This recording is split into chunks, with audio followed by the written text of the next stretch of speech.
आप सभी को जय मसीह की। आज परमेश्वर के वचन में आप सभी का स्वागत है। परमेश्वर पिता आज अपने वचनों के द्वारा आप सबको बहुत ऐसे आशीष को दे। आमीन। आज परमेश्वर अपने वचनों से आपसे बोले और बातचीत करे। और आज हम पहला कुरिन्ती उसका 6वां अध्याय उसका 2 से हम लोग देखेंगे। क्या तुम नहीं जानते कि पवित्र लोग जगत का न्याय करेंगे? इसलिए जब तुम जगत का न्याय करना है तो क्या तुम छोटे छोटे झगड़ों का निर्णय करने के योग्य नहीं? और यहाँ झगड़े का निर्णय करने के लिए योग्यता परमेश्वर आज हमारे जीवन में क्या करता है, विकसित करना चाहता है। और वो चाहता है कि हम क्या करें। हमारे परिवार में ये चीज होता है और होता चला आ रहा है कि कहीं ना कहीं कलीसियाओं में भी क्या है, कुछ ना कुछ झगड़े होते हैं, लेकिन क्या हम उसका सही निर्णय ले पाते हैं? या फिर हम क्या करते हैं, जब ऐसे झगड़े होते हैं तो हम सोचते हैं प्रभु ये समस्या, ये संकट क्यों आ गया बोल करके। और ये तो हम देखते हैं शुरुआत से ये आता जा रहा था और कुरिन्ती की कलीसिया में भी यह मसीहों में मुकदमेबाजी हो रही थी। और यहाँ बोल रहा है क्या तुम नहीं जानते, यानी हमको जानना है कि हम लोग पवित्र लोग बोलता है कि जगत का क्या करेंगे, न्याय करेंगे। और इसलिए जब तुमको जगत का न्याय करना है तो क्या तुम छोटे से छोटे झगड़ों का निर्णय करने के योग्य नहीं? क्या तुम नहीं जानते कि तुम स्वर्गदूतों का न्याय करोगे? तो क्या संसारिक बातों का बोलता है कि निर्णय ना करे बोल रहा है। यानी परमेश्वर चाहता है हमारे अंदर फैसला करने की एक ताकत हो, निर्णय लेने की एक क्षमता हो, डिसीजन लेने की एक क्षमता हो। और हम लोग देखते हैं कि कई बार जब ये झगड़े होते हैं तो झगड़े को लेकर क्या करते हैं, हम अड़ोसी पड़ोसी, कोर्ट कचहरी और बहुत जगह में हम इसको लेकर के चले जाते हैं। और परमेश्वर बता रहा है कि जब झगड़े होंगे तो तुमको कैसे निर्णय करना है। और परमेश्वर अपने वचन से एक बहुत अच्छा और सीधा और सरल रास्ता को हमारे लिए बताया है, जिसको हम लोग उत्पत्ति उसका 13 अध्याय में हम लोग अब्राहम और लूत के बारे में बोलते हैं, जो अलग होने का वृतांत है उसके बारे में बताया गया है। और यहाँ पर हम लोग देखते हैं कि 13 अध्याय उसका 6 में लिखा हुआ है, इसलिए उन देश में उन दोनों के लिए पर्याप्त स्थान ना था, वे इकट्ठे रहे क्योंकि उनके पास बहुत धन था, इसलिए वे इकट्ठे ना रह सके। और अब्राहम और लूत की भेड़ बकरी और गाय बैल और चरवाहों में झगड़ा हुआ। उस समय कनानी और परिजी लोग उस देश में थे। और यहाँ पर हम लोग देखते हैं झगड़े कई बार धन संपत्तियों के कारण होता है, लोभ लालच के कारण होता है।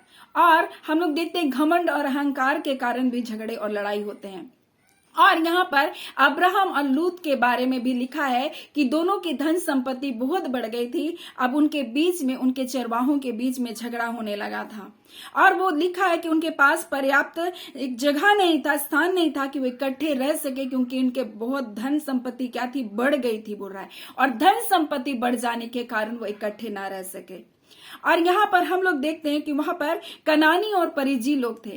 और अब्राहम नहीं चाहता था कि हमारे जीवन का या हम दोनों चाचा भतीजे का निर्णय ये कनानी ये परिजी लोग करें। इसलिए अब्राहम वहां एक निर्णय लेता है और लूत से कहता है मेरे और तेरे बीच में, मेरे चरवाहे और तेरे चरवाहे के बीच में झगड़ा ना होने पाए, क्योंकि हम लोग भाई बंधु हैं, हम लोग भाई बंधु हैं। इसलिए बोलता है ये सारा देश तेरे सामने है, बोलता है इसलिए मुझसे अलग हो जा। यदि तू बाएं जाएगा तो मैं दाहिने जाऊंगा, यदि तू दाहिने जाएगा तो मैं बाएं ओर जाऊंगा। और हम यहाँ अब्राहम के बारे में देखते हैं कि वो एक क्या है, एक अच्छा निर्णय को वहां पर लेता है। और वो अपनी से उस बात को नहीं बोलता है कि मैं मुझको ये स्थान दे वो स्थान दे, क्योंकि अगर अब्राहम ऐसा निर्णय को लेता तो जरूर उसका भतीजा लूत उससे लड़ाई करता, नहीं तू तो अच्छी अच्छी जगह को क्या कर लिया, चुन लिया और मुझको खराब दिया। लेकिन यहाँ अब्राहम का एक अच्छा निर्णय था, एक अच्छा डिसीजन था कि उसने कहा कि तू अगर दाहिने जाएगा तो मैं बाएं जाऊंगा, और मैं तू अगर बाएं जाएगा तो मैं दाहिनी ओर जाऊंगा। यानी कि झगड़े कहीं ना कहीं क्या होता है, जब हम लोग क्या करते हैं, अपने से बोलते हैं कि नहीं मुझको ये चाहिए, नहीं मुझको वो चाहिए, तो हम क्या करते हैं, वहां पर क्या होता है, झगड़ा होता है। लेकिन परमेश्वर का वचन हमें उसी पहला कुरिन्ती 6वां अध्याय का 7वां में इस प्रकार से लिखा है, परंतु सचमुच तुम में बड़ा यह दोष है बोल रहा है। ये क्या है, एक दोष है तुम में कि तुम आपस में क्या करते हो, मुकदमा लड़ते हो और अन्याय क्यों नहीं सहते बोल रहा है, अपनी हानि क्यों नहीं सहते। हमको लगता है कि अब्राहम ने क्या किया, अपनी हानि को सहा। पहली हानि थी कि जब झगड़ा हुआ तो उसने उस लड़के को खोया जो उसका भतीजा था और जो उसकी एक आशा, एक उम्मीद थी, क्योंकि अब्राहम का अब तक कोई संतान नहीं था। और अब्राहम के जीवन में एक भरोसा था कि लूत मेरा भतीजा मेरे घर का क्या होगा, अधिकारी होगा। अब तक परमेश्वर ने बुलाया था, लेकिन उसके पास कोई संतान नहीं था और उसको पूरा भरोसा था कि ये जो मेरा भाई का बेटा है, जिसको मैंने बचपन से पाल पोस कर बड़ा किया, ये जरूर मुझको क्या करेगा, सहारा देगा, मेरे बुढ़ापे का सहारा बनेगा। लेकिन यहां पर हम देखते जब लड़ाई और झगड़ा हुआ तब अब्राहम ने एक कठोर फैसला को किया, उसको अपने से अलग करने का। और हम देखते हैं जब परमेश्वर आपको बुलाहट देता है, परमेश्वर आपकी जिंदगी से हर वो चीज को काट करके अलग करता है जिसके ऊपर आपका क्या होता है, भरोसा होता है, ताकि आपका भरोसा परमेश्वर पर हो। और अब्राहम ने अन्याय को सहा, अब्राहम ने हानि को सहा, लेकिन आगे चल करके हम देखते हैं उसके जीवन में क्या हुआ। लूत ने तो तराई की भूमि को चुना, लेकिन आगे चलकर उसके ऊपर विपत्ति आती है और वो सब क्या है, सब कुछ उसका छिन जाता है और सब कुछ लुटा जाता है। लेकिन जब अब्राहम सुनता है मेरा भतीजा मुसीबत में है, तो यही अब्राहम जाता है और उसके सारे परिवार को, सारी धन संपत्ति को वापस छीन कर वापस लाता है। ये चाहता अब्राहम, तो उस समय सोचता है कि ये मुझसे अलग हो गया है, मुझसे ये क्या किया है, अच्छी भूमि को चुन लिया, मेरी बुराई को किया है, क्यों ना मैं इसको क्या करूं, छोड़ दूं उसके हाल पर। लेकिन अब्राहम ऐसा नहीं था। अब्राहम ने एक सही निर्णय को लिया और उसने अपने भतीजे को क्या क्या छुड़ाया।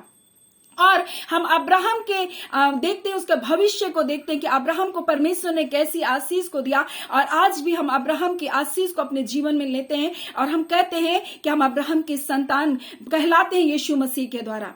और हम लोग देखते हैं लूत का जो निर्णय को लिया लोभ और लालच से, हम उसके जीवन का भी निर्णय को देखते हैं कि उसका क्या हो गया, पतन हो गया, उसके परिवार का कैसा विनाश हुआ, इस बात को भी हम देख सकते हैं। इसलिए परमेश्वर हमसे कहता है कि बोलता है तुम अन्याय क्यों नहीं सहते, बोल रहा है।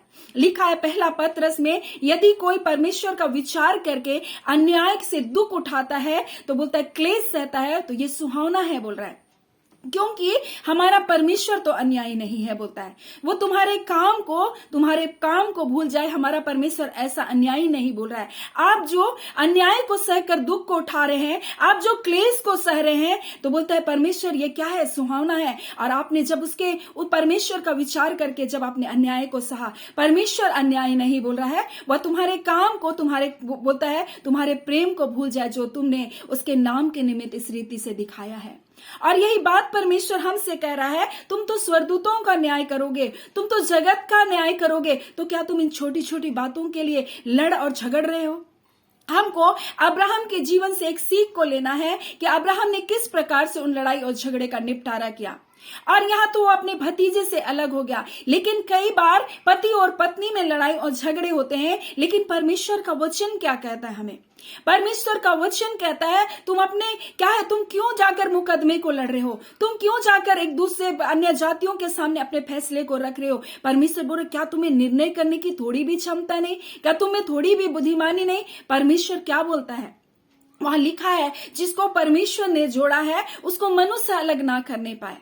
और ये मनुष्य क्या कर रहा है, अलग कर रहा है, यानी वो परमेश्वर के सन्मुख वो क्या कर रहा है, क्या कर रहा है, दंड का कारण है जब वो मनुष्य क्या कर रहा है, पति पत्नी को अलग कर रहा है। और यहाँ पति पत्नी को अलग करने के बारे में वचन नहीं सिखाता है, बोलता बेविचार को छोड़कर किसी बात से अलग ना करे। फिर भी लिखा है कि तुम्हारे मन की कठोरता के कारण, अगर आप क्षमा कर सकते हो तो आप क्षमा करें, एक दूसरे को माफ कर सकते हैं तो माफ करें, क्योंकि परमेश्वर ने आपके कितने गुनाहों को माफ किया है। बोलता है जैसे तू अपने अपराधियों को क्या करता है, क्षमा करता है, वैसे तेरे अपराध क्या किए जाएंगे, क्षमा किए जाएंगे। आपने तो परमेश्वर के विरुद्ध कितनी गलतियां किया होगा, लेकिन जब परमेश्वर आपको क्षमा कर सकता है तो आप पति पत्नी एक दूसरे को क्यों नहीं क्षमा कर सकते। आप अपने क्या झगड़े का निपटारा करने के लिए क्या आप अन्य जातियों के पास जाएंगे। और परमेश्वर बोल रहा है झगड़े का आप निर्णय स्वयं कर सकते हैं। हाँ, ये दुष्ट आत्माओं का कार्य है जो परिवारों को आज तोड़ता है, परिवारों की आज हानि को लेकर आता है, परिवारों में आज मनमुटाव को लेकर आता है। तो आपको इस जगह में क्या करना है, आपको पति पत्नी एक दूसरे को हाथ को पकड़ना है और परमेश्वर को अपने बीच में आमंत्रित करना है और शैतान की सारी युक्तियों को जो आपके परिवार को अलगाव कर रही है उसको तोड़ना है। और परमेश्वर कहता है अगर परिवार में लड़ाई झगड़े घमंड अहंकार के कारण कोई बात हो रही है तो आपको बाहर नहीं जाना है, हाँ, हो सकता है कि आपको क्या करना पड़े, एक जगह अब्राहम के समान एक निर्णय लेना पड़े जहां आपको अपना हानि, अपना लॉस, अपना दुख, अपना तकलीफ ही सब कुछ दिखाई दे। लेकिन परमेश्वर का वचन कह रहा है, बोलता है, तुम अन्याय क्यों नहीं सहते, अपनी हानि क्यों नहीं सहते? क्योंकि यदि कोई परमेश्वर का विचार करके अन्याय से दुख उठाता है और क्लेश सहता है तो ये सुहाना है, क्योंकि हमारा परमेश्वर अन्याय नहीं, वो तुम्हारे काम और तुम्हारे प्रेम को भूल जाए जो आपने उसके नाम के निमित्त ये बात को दिखाया है, बोल रहा है।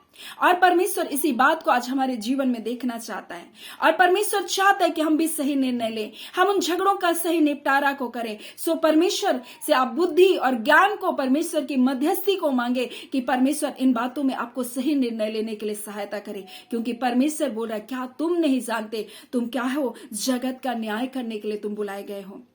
इसलिए परमेश्वर चाहता है कि आपके अंदर में वो झगड़ों का क्या है, निर्णय लेने की क्षमता आपके अंदर डेवलप हो, वो विकसित हो, आपके जीवन में वो क्षमताएं विकसित हो, ताकि आप एक दिन जब स्वर्गदूतों का न्याय करने के लिए न्याय के आसन में बैठे तो आप सही निर्णय ले सके। क्योंकि परमेश्वर किसी का पक्षपात नहीं करता, और परमेश्वर क्या है, वो धर्म से न्याय करता है। और परमेश्वर का वचन कहता है कि परमेश्वर के निर्णय ठीक और सच्चे हैं, बोलता है। और परमेश्वर कैसे हम बुद्धि को पा सकते हैं इन बातों को करने के लिए, कि परमेश्वर इन परिस्थितियों में मुझको कैसा डिसीजन लेना है, और परमेश्वर ही तो हमें बुद्धि और ज्ञान को देता है। सो परमेश्वर इन वचनों के द्वारा आप सबको बहुत ऐसे आशीष को दे। आमीन। आइए हम प्रार्थना करेंगे। धन्यवाद देते हैं प्यारे पिता परमेश्वर, प्रभु यीशु के नाम से पिता हम आपके निकटता में आते हैं। आज के सुंदर वचन को पिता जो आपने हमें दिया पिता, हम इसके लिए आपका धन्यवाद देते। इस नए दिन की आशीष को आपने दिया प्रभु, आपका धन्यवाद पिता परमेश्वर। प्रभु जी आज के दिन प्रभु जी आपने अपने उत्तम मन्ने से हमें तृप्त किया प्रभु, और ये आशीष प्रभु जी आपके बच्चों के जीवन के लिए प्रभु आपने दिया प्रभु। हम आपका धन्यवाद करते हैं प्यारे पिता खुदावन परमेश्वर पिता, जिन परिवारों में परमेश्वर लड़ाई और झगड़े प्रभु और शैतान की जितनी युक्तियां चल रही है, यीशु नासरी के नाम से सारी युक्तियां नष्ट होने पाए खुदावन। इसी घड़ी प्रभु जी हर एक कलह कराने वाली आत्मा निकल करके जाने पाए, और पिता आपके बच्चे एक सही निर्णय को, एक सही डिसीजन को लेने पाए खुदावन परमेश्वर पिता।